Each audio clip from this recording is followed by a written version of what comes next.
Բարի օր, սիրելի հայրենակից։ Այսօր չորեքշաբթի է եւ եթերում իրական լուրերի հերթական թողարկումն է։ Ձեզ ենք ներկայացնում անցած շաբաթվա կարևոր իրադարձությունները։ Հուսով եմ այս տարի մենք կստորագրենք խաղաղության պայմանագիրը։ Այս մասին հայտարարել է Ադրբեջանի նախագահ Իլհամ Ալիևը։ Խաղաղության համաձայնագրի ստորագրման տեսանկյունից ամեն ինչ կախված է նրանից, թե երբ կփոփոխվի Հայաստանի սահմանադրությունը Ադրբեջանի նկատմամբ տարածքային պահանջները վերացնելու համար, որն այդ փաստաթղթում է արդեն 3 տասնամյակ։ Հենց դա չլինի, հաջորդ օրը պաշտոնապես կստորագրվի խաղաղության համաձայնագիրը։ Ադրբեջանի նախագահի խոսքով Հայաստանի սահմանադրությունից անկախության հռչակագիրը հանելը խաղաղության համաձայնագրի ստորագրման միակ մնացած նախապայմանն է։ Հայաստանի Հանրապետության ներկայիս կառավարության վարչապետ Նիկոլ Փաշինյանը խնդրահարույց է համարում թե սահմանադրությունը եւ թե անկախության հռչակագիրը։ Մայր օրենքն ըստ Փաշինյանի լեգիտիմ չէ։ Մարդիկ այն ատելի են համարում, իսկ անկախության հռչակագիրը կոնֆլիկտածին է, հակապետական։ Նոր սահմանադրության ընդունմամբ ըստ իշխանության կլուծվի դրա լեգիտիմության հարցը։ Հայաստանի ներկայիս իշխանությունները, սակայն, նոր սահմանադրության ընդունումը եւ անկախության հռչակագրից հրաժարվելու հնարավոր որոշումն Ադրբեջանի պահանջը չեն համարում, որոշել են, որ դա ներքին օրակարգ է։ Ադրբեջանի նախագահը չբավարարվեց միայն հայկական սահմանադրության մասին մեկնաբանություններով եւ ըստ էության հեգնանքով արձագանքեց Հայաստանի ներկայիս կառավարության նախաձեռնած խաղաղության խաչմերուկ նախագծի կարևորության մասին հիշեցմամբ։ Այսպես կոչված խաղաղության խաչմերուկի վերաբերյալ։ Գիտեք, երբ նախագահ Թրամփը վերադարձավ, նա սկսեց թրիփը։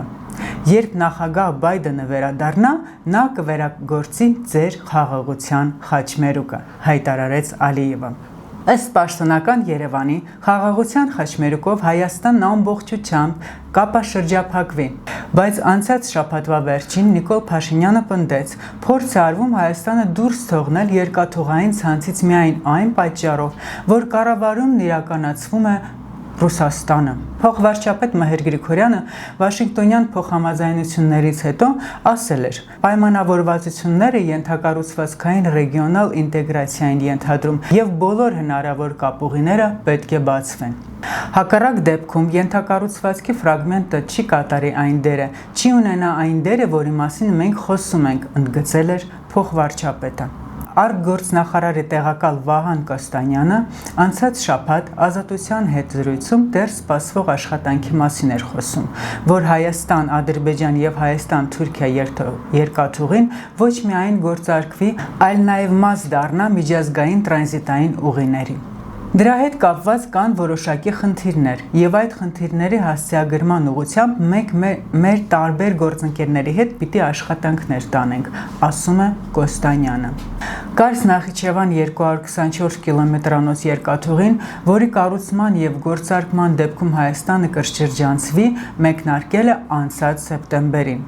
Վարչապետ Նիկոլ Փաշինյանը կարծում է, եթե հայկական երկաթուղու կառավարման իրավունքը վերցնեն ռուսներից եւ այլ երկրի փոխանցեն, Հայաստանի երկաթուղին թուրք-ադրբեջանականի համեմատ կդառնա մրցունակ։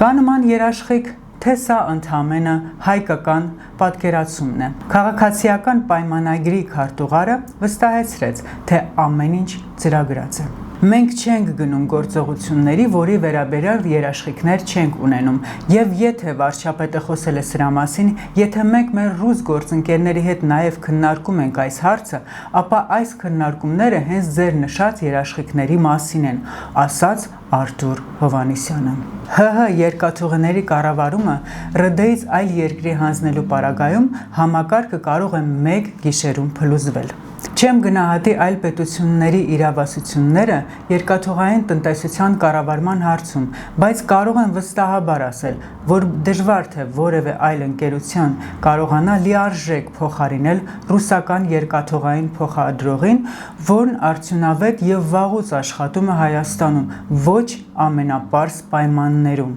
Հարցին անդրադարձել էր Շոյգուն։ Սակայն Ռուսաստանը այնուամենայնիվ դրական է արձագանքել վարչապետ Փաշինյանի առաջարկին ու որոշել է առարկայական բանակցություններ սկսել Հայաստանի հետ երասխի ու Ախուրիկի հատվածներում երկաթուղին վերականգնելու համար։ Այս մասին հայտարարել է Ռուսաստանի փոխվարչապետ Ալեքսեյ Օվերչուկը։ Հայկական կողմի դիմումի համաձայն եւ ելնելով Հայաստանի ժողովրդի հանդեպ բարեկամական եղբայրական զգացմունքներից, Ռուսաստանի Դաշնությունը որոշել է առարկայական բանակցություններ սկսել Հայաստանի երկաթուղիների երկու հատվածները վերականգնելու համար, ասել է նա։ Երասխի հատվածում երկաթուղու վերականգնումը հայկական երկաթուղիներն ադրբեջանական են կմիացնի, Ախուրյանի հատվածում թուրքականին։ Վերականգնման ենթակա հատվածների ընդհանուր երկարությունը ըստ Օվերչուկի 14 կիլոմետր է։ Հայաստանի երկաթուղիները Ռուսաստանն է կառավարում։ Փաշինյանը անցած տարեվերջին նախագահ Վլադիմիր Պուտինի հետ հանդիպմանը բարձրացրել էր այս երկու հատվածներում դրանք վերականգնելու հարցը։ Հետո տեղեկացրեց. ռուսական կողմին նաև գրավոր եմ դիմել, ու եթե Մոսկվան այդ աշխատանքները պատշաճ ժամկետում չիրականացնի, Երևանը պատրաստ է պետական միջոցներով վերականգնել ենթակառուցվածքները։ Երկաթուղու մասին իր պատկերացումներն այն է, որ Հայաստանի ու Ռուսաստանի հետ բարեկամ որևէ երկիր գնի ՌԴ-ից կառավարման իրավունքը։ Լրագրողների հետ ճեպազրույցում հայտարարել է ՀՀ ներկայիս կառավարության վարչապետ Նիկոլ Փաշինյանը։ Թրիփի շրջանակներում կան ուժեր, ովքեր ասում են, որ եկեք այնպես անենք, որ Մեղրիից հետո, երբ մտնում է Նախիջևան, չմտնի Նախիջևան եւ շրջանցի Հայաստանը։ Բնականաբար, մեր միջազգային գործընկերները ասում են, ոնց շրջանցի Հայաստանը, Հայաստանը մեր գործընկերն է։ Այդտեղ նրանք, ովքեր ուզում են Հայաստանը շրջանցել, ասում են, Հայաստանի երկաթուղին Ռուսաստանի կառավարման ներքո է։ Մենք ամեն ինչ անում ենք համոզելու համար, որ այո, Ռուսաստանի կառավարման ներքո է, բայց Հայաստանի սեփականությունն է ու Ռուսաստանը որևէ ձևով չի ցանկանում գործնականում էլ չի խոչընդոտում, չի հարուցի տարածաշրջանային նախագծերի վերաբերյալ։ Սրա մասին ես Ռուսաստանի Դաշնության նախագահի հետ եմ խոսել, գիտեմ, որ նա աջակից է այս բոլոր ծրագրերին, ներկայացրեց Փաշինյանը։ Ռուսաստանի կողմից երկաթուղու կառավարման բերումով մենք ռազմական մեր դիրքերի կորուստ ենք ունենում ու մրցակցային առավելության կորուստ ենք ունենում։ Իմ պատկերացրած լուծումն այն է, որ մի այնպիսի երկիր, որը բարեկամական հարաբերություններ ունի եւ Ռուսաստանի եւ Հայաստանի հետ, ուղղակի գնի Ռուսաստանից կոնսենսիոն կառավարման իրավունքը, ընդգծեց Փաշինյանը։ Թե որ ուժերի մասին է խոսքը, ներկայիս վարչապետը չհստակեցրեց, նշելով. կան այդ թվում ներդրումային հետաքրքրություններ ունեցողներ, որոնք մտածում են, որտեղ արժի փող դնել։ Վարչապետ Նիկոլ Փաշինյանի խոսքով, անգամ եթե ռուսական ներդրումներ արվեն, միևնույն է, ընդհանուր իրադրություններն այնպիսին են, որ անգամ այդ դեպքում Հայաստանի երկաթգծից հնարավոր է չօգտվեն։ Հիշեցնենք, որ հայկական երկաթուղին կոնցեսիոն կառավարման է հանձնվել ռուսական կողմին 2008 թվականին 30 տարով եւս 10 տարի ավելացնելու հնարավորությամբ։ Ավստրիայի հնագույն Սանկտ Փյոլթեն քաղաքում հրավիրված եպիսկոպոսաց հավաքն ավարտել է իր աշխատանքները։ Հավաքին մասնակցել են հայ առաքելական եկեղեցու 25 եպիսկոպոսներ։ Հայաստանյաց առաքելական Սուրբ եկեղեցու ամենայն հայոց կաթողիկոսության եպիսկոպոսաց հավաքը հանդես է եկել հայտարարությամբ։ Եպիսկոպոսաց դասը խորը մտահոգություն է հայտնել եկեղեցի պետություն հարաբերությունների ներկա իրավիճակի առնչությամբ, կոչ արել Հայաստանի իշխանություններին դադարեցնել եկեղեցու հանդեպ հալածանքները եւ հարգել եկեղեցու դարերով ամրագրված ինքնիշխանությունն ու ինքնավարությունը, վերջ դնել շինծու մեղադրանքներով ու զրպարտություններով եկեղեցականների ու ազգընտիր ամենայն հայոց հայրապետի նկատմամբ բռնաճնշումներին, ազատ արձակել կալանավորված եկեղեցականներին։ Հավաքից հետո արված հայտարարություններում ասվում է նաև. Եպիսկոպոսաց հավաքի մասնակիցներս հորդորում ենք խոտորյալ 8 սրբազաններին գործել Սուրբ Էջմիածնի եւ ամենայն հայոց կաթողիկոսի հանդեպ հավատարմության ուխտի եւ ծառայական կոչման գիտակցությամբ ներեկեղեցական կյանքին առնչվող խնդիրներն արծարծել եւ լուծել բացառապես եկեղեցու լիազոր ատյաններում, ձեռնպահ մնալ հակականոնական գործողություններից։ Սանկտ Փյոլթնում էր նաև Փաշինյանի արշավին մասնակցած, միացած ու կաթողիկոսին հրաժարականը պահանջող Ամերիկայի արևմտյան թեմի առաջնորդ Հովնան arczepiskopos Տերտերյանը, ում անունը եւս կա եպիսկոպոսած հավաքի հայտարարություններում։ Եկեղեցու եւ եկեղեցականներին վերաբերվող մասով հայտարարությամբ է հանդես եկել Արսեն Բաբայանը։ Նա նշել է, որ ըստ միջազգային փորձաքննությունների արդյունքների Արշակ Սրբազանն առնչություն չունի տեսագրությունների բովանդակության հետ։ Փորձագետները ի թիվս այլնի հանգել են հետևյալ եզրակացություններին։ Տեսագրության բովանդակությունը կեղծ է եւ ստեղծվել է հատուկ ծրագրային միջոցների կիրառմամբ։ Տեսարանները օբյեկտիվ իրականության մեջ գոյություն չեն ունեցել։ Տեսագրության մեջ երևացող անձանց հավաստի նույնականացում կատարելն անհնարին է, հավաստել է Բաբայանը։ Սուրբ Երկրի պահապանը եւ Երուսաղեմի հույն ուղղափառ եկեղեցու պատրիարքը պաշտոնական այց կատարեցին ծննդյան քարանձավի վերականգնման վայր առանց հայկական կողմի մասնակցության, շարունակելով երկկողմ գործողությունների մտահոգիչ օրինաչափությունը սրբավայրում, որը գտնվում է եռակողմ ստատուս քվոյի ներքո։ Դրան նախորդել էր երկկողմանի հաղորդագրությունը, որում հայ պատրիարքարանը չէր նշվել սրագրողների շարքում, այն պարզապես նշվել էր հաղորդագրության մեջ, որը փաստացի իջեցնում է հայ եկեղեցու կարգավիճակը հավասար պահապանից մինչև երկրորդական մասնակից։